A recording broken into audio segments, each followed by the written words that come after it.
ek glo in God die Vader, die Almagtige, die Skepper van die heelal. Ek glo in Jesus Christus, God se enigste, ons Redder en Verlosser. Hy is heilig, heilig, heilig is die Heer, almagtig en waardig, waardig, waardig is die Lam vir ewig.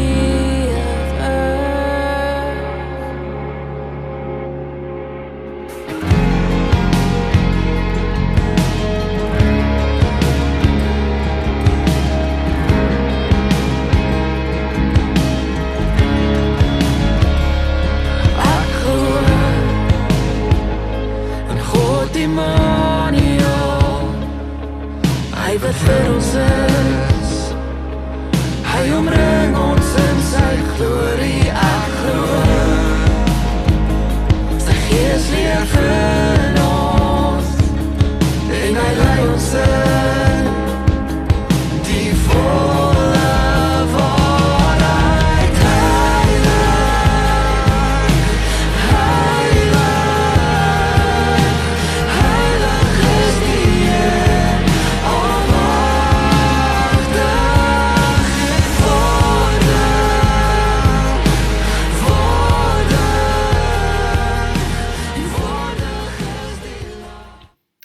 Goeiemôre julle, lekker om julle te sien. Dit is Dinsdag en dit is sommer net lekker om so saam met julle te kuier. Ek is altyd so bang, so voor die tyd wanneer die liedjie speel, dan sing ek al te lekker saam. En so net so wanneer die liedjie hoog gaan, dan sien ek die tyd hardloop so min of meer uit tot ons op hierdie video aangesit word. Dan is ek altyd so bang ek sing so lekker saam en ek vergeet van die video terwyl ek so lekker hoog sing. Ek sal dan 'n klomp van julle dae, van julle se dag bederf, as ek so hoog sing. Julle sal nie wil hê ek moet weer sing nie. Maar welkom, lekker om saam te kuier. Ek sien ons is 'n klomp mense wat jy vanoggend ingeskakel het. Wat 'n groot voorreg om saam te kan kuier en saam met mekaar te kan wees. Koos, Larindi, Wilma, Elsabie, julle, Alexa, die lys gaan net aan, Veronica. Dis heerlik. Vriende, ons praat oor hoe om God se liefde uit te leef. En een van ons goed wat by die kerk vir mekaar gereeld sê is, Knysna Kerk leef sy liefde. Ons leef sy liefde. En dit is wat ons wil doen. En vanoggend praat ons oor 'n ontwrigte identiteit. En ons het vanoggend vir mekaar te sê dat die vyand dit goed reg gekry het om ons identiteit te kom ontwrig nie. En selfs vandag nog het hy 'n manier om ons identiteit te kom ontwrig, om ons te kom verwar met 'n klomp goed oor wat die waarheid is oor onsself en wat ons van onsself dink. En hy het dit so goed reg gekry met Adam en Eva om hulle identiteit te kom ontwrig. En ons leef nog in die gevolge daarvan, maar hy het dit so goed reg gekry. Ons sien in Efesiërs 2 is juist dit waarvoor die vyand staan. Ons sien die leefstyl destyds is bepaal deur hierdie bose wêreld. Ja, die regeerder van die mag wat in die lig is. Dis die gees wat nou nog werk en almal wat aan God ongehoorsaam is. Ons sien dat hierdie ontwrigte identiteit nou nog plaasvind en dat die bose nog steeds dit reg kry om ons te verwar en ons deurmekaar te maak oor ons identiteit. Nou met Adam en Eva het daar 'n klomp goed gebeur die oomblik toe hulle ingegee het tot hierdie mag. Toe hulle ingegee het dat hierdie bose gees, hierdie vyand, ons kan klomp name vir hom noem, maar dat daar iets gebeur. En dit is eintlik interessant as ons vanoggend praat, dan sê ons mekaar, dis eintlik so 'n kontras, want die vyand het 'n klomp goed vir hulle kom beloof, en dit het nie gebeur nie. Maar die goed waarteen God hulle gewaarsku het, dit het gebeur. So weer dan nou die waarheid gepraat, nê. Die vyand het dit so goed laat laat klink om hierdie ongehoorsaamheid te toon teenoor God. Het dit so goed geklink, maar niks van daai goedheid wat hy beloof het waar geword nie. Inteendeel, dit is in so kontras teenoor dit wat God beloof het.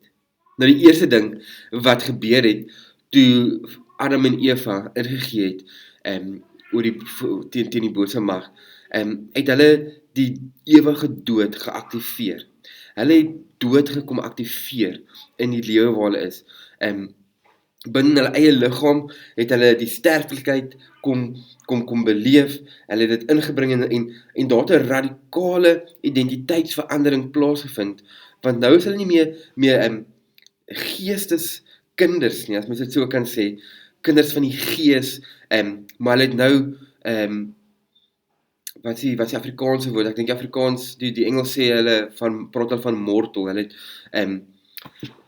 wat is die regte woord, sorry man, maar hulle het agtergekom dat hulle broos is, hulle het agtergekom dat hulle nou hier is, en dit is nie die goed wat die vyand vir hulle beloof nie. Ons sien in Romeine 5 vers 12, sien ons juis hierdie, toe Adam gesondig het sonde in die wêreld ingekom, en deur Adam se sonde ook die dood. So hulle het hierdie dood ingebring, hulle het dood gekom activeer, en dit is nie wat die vyand vir hulle kom beloof het nie, die vyand het vir hulle lewe kom beloof, en so die dood tot alle mense deurgebring, want almal het gesondig. Julle hoor dadelik dat ons identiteit ontwrig is, dat die vyand het so reg gekry het, om identiteit van Adam en Eva te kom ontwrig. Die tweede ding wat gebeur het is, Adam en Eva se geestesoë was oop gewees, hulle fisiese oë was oop gewees, hulle het intimiteit met God gehad, hulle het gesien wat rondom hulle aan die gang is, hulle het dit gehad, maar die vyand het gemaak dat hulle oog van hulle siel oopgegaan het, en dit het gemaak dat hulle 'n selfgesentreerdheid ontwikkel het. Hulle het 'n selfgesentreerdheid ontwikkel om te sê, maar nou wil ek bepaal wat goed en wat sleg is. Ek is die een wat die laaste sê het, en dit het dadelik intimiteit met God kom versteur in hulle verhouding. Die oomblik toe selfgesentreerdheid ons oë van ons siele oopgemaak, en selfs nog vandag toe, wat is hierdie 'n groot struikelblok, is ons sielsoë wat wil bepaal, wat met fisiese goed wil bepaal wat goed en wat sleg is, en of goed bestaan of nie, en dit maak 'n groot bepaling, dit maak 'n groot verwarring by ons, want dit het gemaak dat ons sê sien is glo, terwyl ons geestesoë en ons fisiese oë in intimiteit met God gesê het, maar geloof is wat ons sien. Geloof is dit wat ons maak, glo dat dit gebeur, en ons ken die bekende gedeelte in Hebreërs, wat ons sê, dit wat ons nie sien nie, en dit wat ons, dit glo ons, en ons glo in geloof, want ons het intimiteit en verhouding met God. Maar die sielsoë het gemaak, dat ons selfgesentreerd raak, oor ek bepaal wat goed en wat sleg is. En dit het net gemaak, dat ons intimiteit met God minder word, en die intimiteit met God, wat Adam en Eva gehad het, weggeraak het.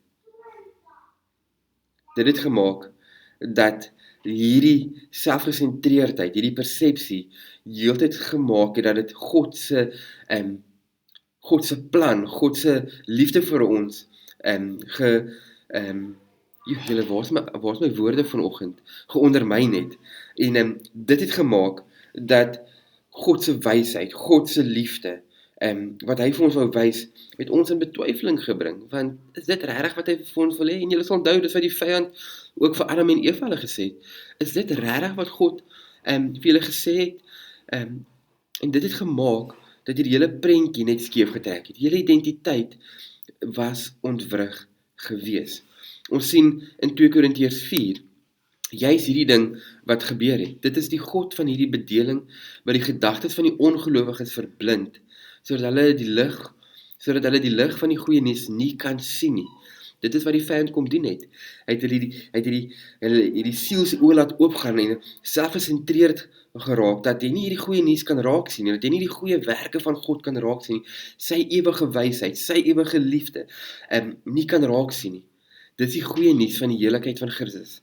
Hy wat die ewebeeld van God is. dit het gemaak dat hulle nie kan sien dit wat God kom doen het nie. Derdens, het hulle nie soos God geword nie. Die vyand gesê, julle sal hierdie vrug kan eet, en dan sal julle soos God kan word. Dit het nie gebeur nie. Hulle het nie soos God geword nie. Inteendeel, het hulle God soort identiteit juis kom verloor. Hulle God soort heilige onskuld het hulle juis kom verloor, en hulle het eintlik verder weg beweeg van God af. Hulle het verder weg beweeg van God af. Hulle het hulle geestelike autoriteit verloor, hulle het hulle geestelike gesag verloor. En ons sien in Matteus 28 dat hierdie mag net aan God behoort. Jesus kom toe nader en sê aan sy disippels, God het die volle mag oor hemel en aarde aan my toevertrou. Ons sien dat hierdie identiteit, hierdie mag, hierdie gesag, hierdie posisie waarin ons aan die begin was, het weggegaan. Die vyand het hulle kom verwar, die vyand het hulle identiteit kom ontwrig en gesê, julle sal soos God word. En eintlik het dit nie so gebeur nie. Vierdens sien ons dat hulle juis eintlik nie die kennis van goed en kwaad beleef het nie. Want God is goed. En alles wat God doen is goed. Inteendeel kan jy geen kennis van goed opdoen sonder God nie. Want God is goed. Wat eintlik hier gebeur het is, dat hulle eintlik meer die kennis gekry het oor wat evil is, oor wat sleg is, as wat goed, as die goed wat God, wat die vyand vir hulle kom beloof het. En so het ons gesien dat hierdie ontwrigte identiteit gemaak het, dat die hele verhouding tussen God en die Godsoort mens kon versteur was. En ons leef vandag dat ons sien dat ons in skuld vasgevang word en dat ons dink, maar ek kan nie eintlik meer voor God verskyn nie. Ons sien dat ons skaam raak oor dinge wat ons gedoen het. Ons sien dat ons in pyn gedompel word. En al hierdie goed ontwrig ons identiteit met God en wie ons is. Dit maak dat ons vandag nie verhoudings kan vertrou nie. Dat ons onsself isoleer wanneer ons miskien iets verkeerd gedoen het, bang is om te vertel dat dit moeilik gaan met ons. Ons isoleer onsself, en eintlik is ons bestem om in verhoudings te lewe, om ons uit te leef in verhoudings, want dis hoe God dit kom bestem het. Hoor vanoggend, dat die kruis gemaak het, dat hierdie ontwrigte identiteit herstel is. Om te sê dat ons nou in Jesus is, en dat ons nou reeds sy liefde kan leef. Ons kan in verhouding staan. Ons hoef nie meer skaam te wees nie. Ons hoef nie meer skuldig bevind te wees oor foute in die verlede nie. Daai prys is betaal. En hoor dit vanoggend. Ek en jy is gemaak om in verhoudings te wees. Mag jy vanoggend jou volle identiteit opneem in hom. Want alle mag is aan hom gegee. As jy bely dat jy 'n kind van God is, as jy bely dat hy die verlosser is, as jy bely dat hy jou sondes weggeneem het, jou verlede weggeneem het jy 'n nuwe skepping geword. Jou posisie is herstel. Leef so vandag. Leef in die volheid wat God jou voorbestem het. Ekskuus. Hoop julle het 'n lekker Dinsdag. Mag jy met julle goed gaan daar waar julle is. Wees geseënd en wees lief vir mekaar. Ons sien vir julle weer môreoggend. Lekker dag julle.